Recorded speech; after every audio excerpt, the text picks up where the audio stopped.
This prison guard nearly caught the main character, then vanished with no death message. This PvP legend trained Wembu, then walked into the Farlands void and was never seen again. And 2 players entered stasis chambers and were erased from existence entirely. Here's every forgotten character from Unstable SMP and the one at the end who might have broken out of Minecraft itself. Let's start with the faction that treated players like disposable weapons. BAT Bounty Team. BAT Bounty Team hunted criminals for the law, but most members vanished without explanation after serving their purpose. 2 stood out, Jumper Who and Leowook. Jumper Who nearly captured a protagonist breaking into a restricted area using crystals and potion timing that made him feel like an actual threat. Then, the law restructured. Jumper Who stopped appearing. No death message, no firing scene, just gone. Jumper Who and Leowook stand out as the most prominent forgotten BAT members, serving as prison guards and hunters who enforced the law's brutal policies.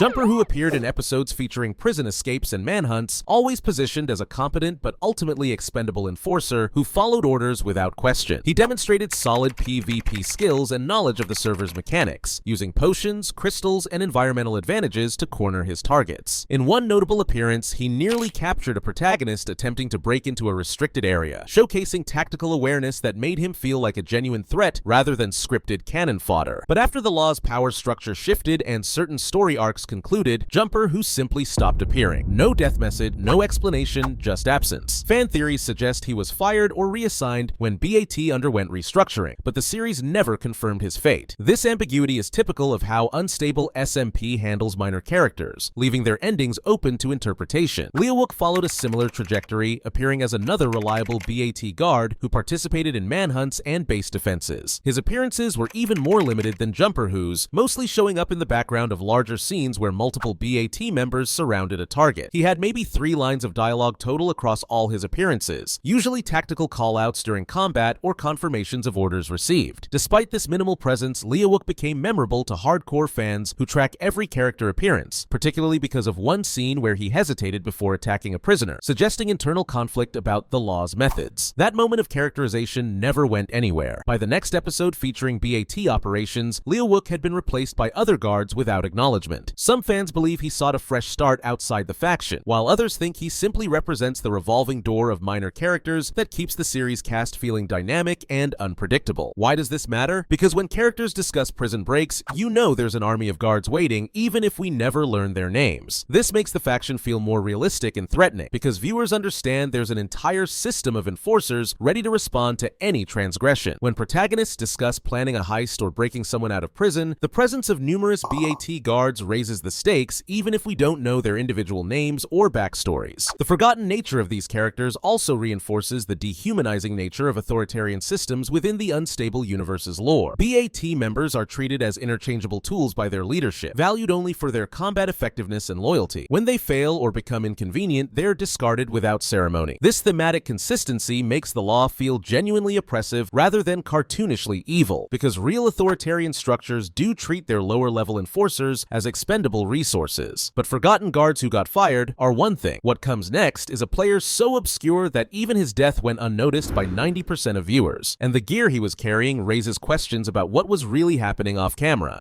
Ashwag. Ashwag might be the strangest case of a forgotten character in Unstable universe history because he's simultaneously unknown to casual viewers and somewhat legendary among the dedicated fanbase. He appeared in exactly one episode as a random player who got caught up in a massive PvP war between factions, and his involvement was so brief that his name appears in the video's death messages but never gets spoken aloud by any of the main characters. He appears for 15 seconds during Doomsday, dies to a main antagonist. Most viewers missed him completely, but his gear told a different story.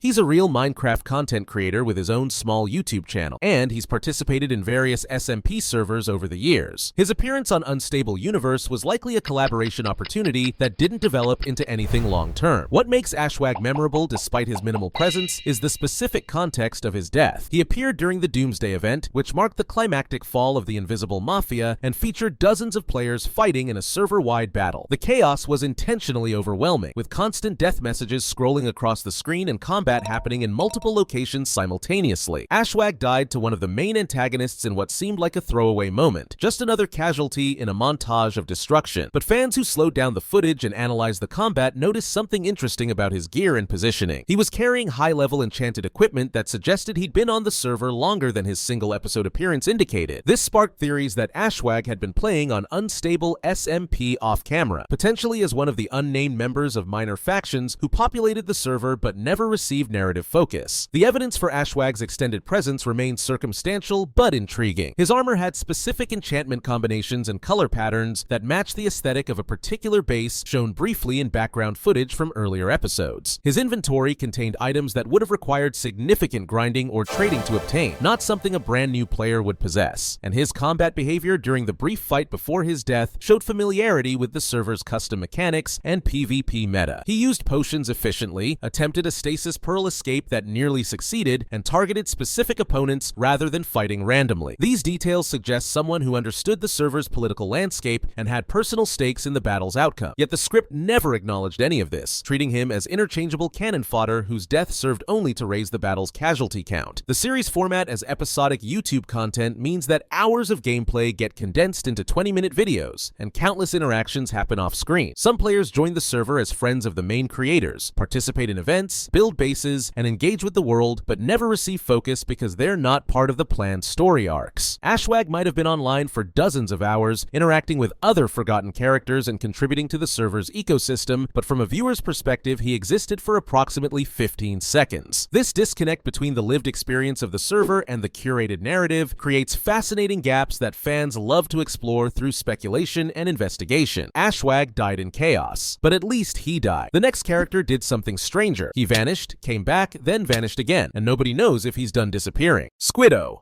Squiddo appeared with the Invisible Mafia, built their underground base with invisible block tech, then vanished. He came back one episode later for a cameo, said things had changed, and left again. That's it. During his active period with the Invisible Mafia, Squiddo demonstrated impressive building skills and decent PvP capabilities. He collaborated with other Mafia members to construct an elaborate underground base featuring invisible block technology and complex redstone security systems. The base served as a storage facility for the faction's stolen goods and a meeting place for planning operations. Squiddo's role seemed primarily logistical rather than combat-focused, handling resource management and base maintenance while more aggressive members conducted raids. He appeared in several videos discussing strategy and showing off new additions to the base. His personality came across as relatively chill and reasonable compared to some of the Mafia's more chaotic members, occasionally questioning whether certain planned operations were worth the risk. This made him feel like a stabilizing force within the faction, someone who kept things organized while others pursued increasingly ambitious schemes. Fan theory: his creator lost interest or got busy. The series never explained it. He's too minor for a resolution, but too memorable to ignore. The worst tier of forgot. Fan theories suggest that Squiddo's creator either lost interest in the series' scripted format, had scheduling conflicts that prevented participation, or simply got busy with real-life commitments. The beauty of Unstable Universe's loose narrative structure is that it can accommodate these real-world factors without breaking immersion. Characters come and go, die, or vanish, and the story continues around them. When Squiddo returned episodes later, his brief appearance felt like a cameo rather than a reintegration into the plot. He exchanged a few lines of dialogue with a protagonist, acknowledged that events had changed significantly during his absence, and then left again. It was the series' way of confirming he wasn't dead while also signaling that he wouldn't become a major player again. Squiddo's forgotten status highlights how Unstable Universe handles cast turnover differently than more tightly scripted series. In traditional roleplay servers like Dream SMP, main characters receive clear endings or ongoing storylines that keep them relevant. But Unstable Universe operates more like a living world where people drift in and out based on availability and interest. This creates a more realistic but less narratively satisfying experience for viewers who get attached to minor characters. Squiddo had enough presence to become recognizable and develop a basic personality, which made his disappearance noticeable, but he never reached the importance level where the story needed to address his fate directly. He exists in that frustrating zone of being too significant to ignore completely, but not significant enough to demand resolution. Fans who appreciated his contributions during the Mafia era keep hoping he'll return for a more substantial role, but as time passes and new characters fill the roster, that seems increasingly unlikely. Squiddo drifted away quietly, but the next forgotten character left deliberately, and the signs he left behind suggest he's planning something that could reshape everything. The question is whether he'll ever return to finish it. Mana Pair.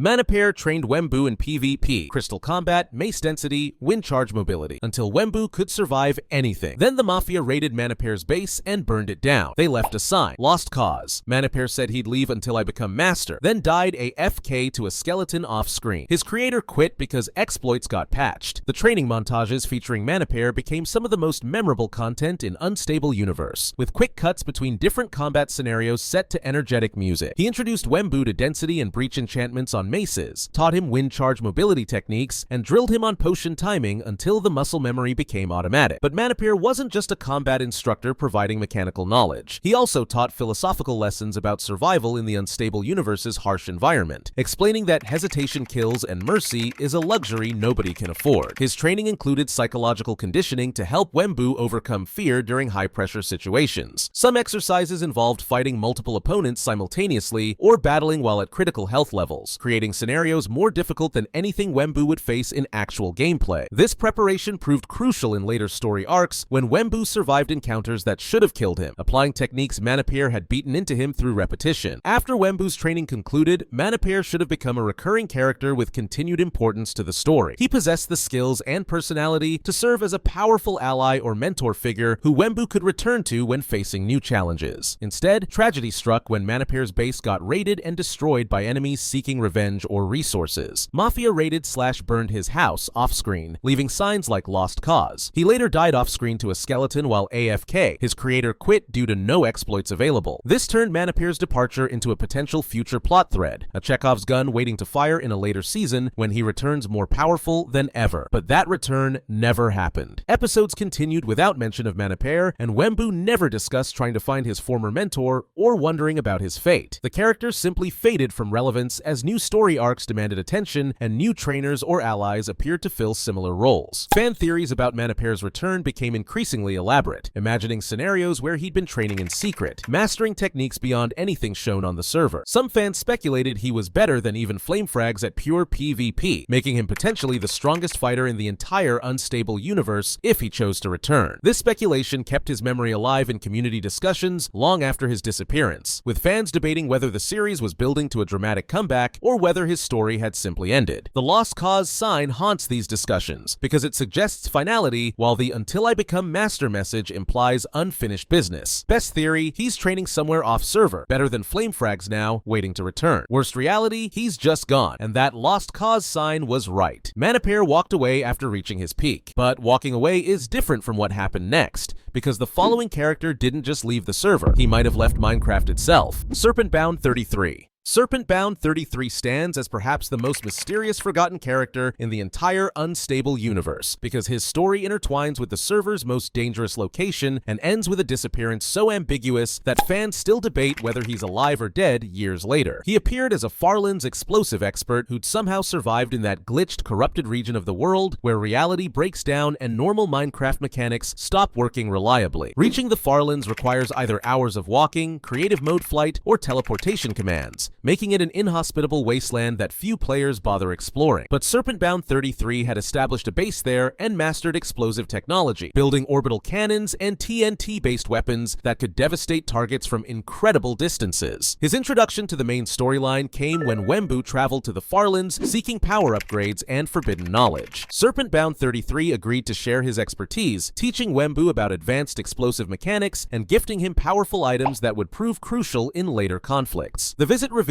that Serpentbound 333 had been living in isolation for an indeterminate time, conducting experiments and perfecting his craft away from the server's faction wars. His base was a fortress of blast-resistant materials surrounding testing grounds scarred by countless explosions. He demonstrated weapons that could break supposedly unbreakable structures, explained the mathematics behind TNT spread patterns, and showed Wembu how to create chain reactions that multiplied destructive force exponentially. This knowledge transfer represented a significant power boost for Wembu, giving him tools and techniques that other players didn't possess. But Serpentbound 33's expertise came with warnings. He warned Wembu, "Living here changes you." Then he hinted at why he was exiled, but never explained. After Wembu left, the camera showed Serpentbound standing at the Farlands void edge, staring into darkness. Cut to black. No death message. His demeanor was calm but slightly off, with long pauses during conversation and intense focus during demonstrations. After Wembu left with his new knowledge, the series showed Serpentbound 333 standing at the edge of the Farlands void, one of the few areas where the world generation creates empty space, dropping into nothingness. The camera lingered on him, staring into the darkness before cutting away, creating the impression that he was contemplating something ominous. Later episodes never confirmed what happened next. Did he jump? Did he log off? Did he glitch through the void into another dimension? No death message equals he might still be out there, or the void doesn't count as a death. Either way, gone. One missing death message is suspicious. Two missing death messages from the same location? That's when the Farlands stops being just a glitched zone and starts feeling like something's hunting players. Nitin Lee and Firestar 2008. These two forgotten characters share the same mysterious fate, making their story one of the most debated in Unstable universe lore. Nitin Lee and Firestar 2008 appeared as first-generation Farlands explorers who'd ventured into that corrupted region seeking exploit opportunities and rare resources. They represented the kind of ambitious risk-takers who thrive in hardcore environments, willing to travel millions of blocks from spawn in search of advantages that would give them edges in the server's competitive landscape. Their documented appearances were minimal, mostly showing up in background footage or brief mentions by other characters, but their disappearance became legendary precisely because of how it happened. Both players were placed in stasis chambers during Farlands exploration, erasing them from active play without standard death messages. Serpentbound hinted at their demise, but empty/remaining chambers fuel return theories. Another theory suggests they were using modified clients or commands that bypassed normal death mechanics, allowing them to leave the server permanently without in-game consequences. This would make their disappearance deliberate rather than accidental, possibly indicating that they chose to quit the series in a way that preserved their characters' ambiguous status. From a storytelling perspective, Nitin Lee and Firestar 2008's missing death messages create perfect horror fuel for a server where death is supposed to be permanent and inevitable. Their fate suggests that there are worse things than dying in the Unstable universe, unknown dangers lurking in unexplored regions that can make players cease to exist entirely. Other characters occasionally reference them when discussing the Farlands, using them as cautionary tales about pushing exploration too far. One character mentions seeing their abandoned camps during a Farlands expedition, describing half-finished structures and scattered supplies that suggested sudden departure. These environmental storytelling details add to the mystery without providing answers, keeping the speculation alive across multiple seasons. The dual disappearance also raises questions about what they discovered before vanishing. Were they working together on some experiment or exploit that went catastrophically wrong? Did they find something in the Farlands that killed them through unconventional means? Or did they successfully exploit their way off the server into some hidden dimension or backup world? The series never confirms any theory, leaving Nitin Lee and Firestar 2008 in eternal limbo. They exist in viewer memory as the players who achieved what nobody else did, leaving Unstable universe without dying, without explanation, and without closure. For a series built on hardcore permadeath creating stakes and consequences, their absence from death logs represents the ultimate mystery. Those two vanished into nothing, but at least their fate stays mysterious. The next character got something most forgotten players never receive, an actual ending, and it's worse than you'd think. Dean the Bean. Dean the Bean is one of the only forgotten characters with a confirmed ending. He's dead. He leaked Mafia intel to their enemies, base locations, hidden stashes, operation plans. The Mafia found out and executed him on screen. His death message scrolled. It's over. Dean's characterization as a traitor gave him more personality than most forgotten characters receive. He came across as nervous and calculating, someone who decided that betraying his faction offered better survival odds than remaining loyal. His scenes involved secretive meetings, coded messages, and constant paranoia about being discovered. This made him feel like a real person making difficult choices rather than a plot device existing solely to move the story forward. The series showed his internal conflict through hesitation during key moments, suggesting he wasn't comfortable with betrayal but felt he had no alternative. Others viewed him as simply a coward who betrayed comrades for personal gain. His death came at the hands of Mafia loyalists who discovered his betrayal and executed him as retribution. The execution was shown on screen rather than mentioned in passing, giving Dean's story a clear endpoint. His final moments included dialogue where he tried to justify his actions and plead for mercy, creating a scene with actual dramatic weight. The Mafia members rejected his excuses and killed him anyway, sending a message about the consequences of betrayal. His death message scrolled across the screen, providing definitive proof of his elimination from the server. This confirmation puts Dean in a unique category among forgotten characters because there's no ambiguity about his status. He's not missing or possibly alive somewhere off screen. He died on camera for specific story reasons and won't return unless the series introduces resurrection mechanics. He got more screen time than most, but because his story ended early, new fans forget him. Death kills speculation. He's just gone. New fans who binged Unstable Universe years after his death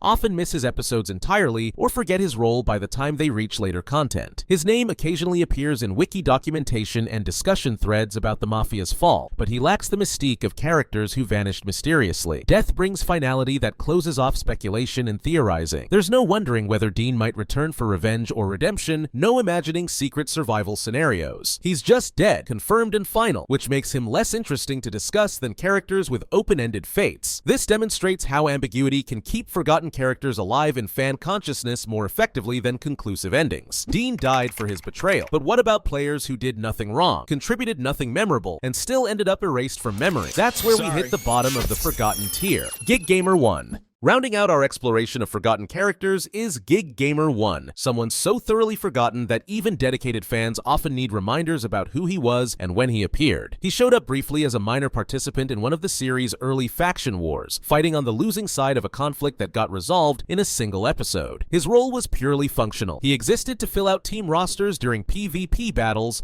making the conflicts feel larger and more chaotic. He had no distinguishing personality traits, no unique skills or equipment, and no narrative arc beyond participated in battle, then left. His name appears in a few death messages and maybe shows up in the background of some group scenes, but beyond that raw documentation, he left zero impact on the series. What makes Gig Gamer 1 worth discussing isn't his forgotten status alone, but what he represents about Unstable Universe's approach to world building. The series could function with just its main characters and primary antagonists, creating a stripped-down narrative focused solely on core conflicts. Instead, it populates the world with dozens of Gig Gamer 1 level characters who serve as faction members, battle participants, and general population. These ultra-forgotten players create the impression of a living server with multiple communities and ongoing conflicts beyond what the camera shows. When protagonists discuss faction strength or plan attacks, the existence of multiple unnamed or barely named members makes those discussions feel grounded in reality. Wars aren't just four protagonists fighting four antagonists. They're large-scale conflicts with casualties and participants who never receive individual focus. Gig Gamer 1 and characters like him also serve meta-purposes related to Unstable Universe's production. The series involves dozens of real content creators collaborating on scripted content, and not everyone can receive equal screen time or narrative importance. Some participants join for single sessions as favors to friends. Others appear briefly to test whether they want longer-term involvement. Gig Gamer 1 likely represents a creator who participated once without developing ongoing interest in the project. His minimal presence doesn't indicate failure or rejection, but simply reflects the realities of collaborative content creation where not every participant becomes a regular. The series benefits from having these one-appearance characters because they demonstrate that the server welcomes community involvement without requiring permanent commitment. From a viewer perspective, Gig Gamer 1's forgotten status creates interesting contrast with characters like Manpear or Serpentbound 333. Those characters had enough screen time and personality to leave impressions that persist beyond their disappearances. Gig Gamer 1 barely registered at all, existing at the absolute bottom tier of forgotten characters where documentation is the only reason anyone knows he participated. He's forgotten to the point of being effectively non-existent, known only to wiki editors and completionists who track every player who ever logged onto the server. Yet even this extreme obscurity serves the series by highlighting how thoroughly minor characters can disappear in a narrative that constantly generates new content and introduces new players. If you watch 100 episodes of Unstable Universe, you'll encounter hundreds of characters, and the vast majority will fade immediately from memory unless they receive recurring appearances or memorable moments. If you enjoyed this video and want to see more on Minecraft, click the subscribe button.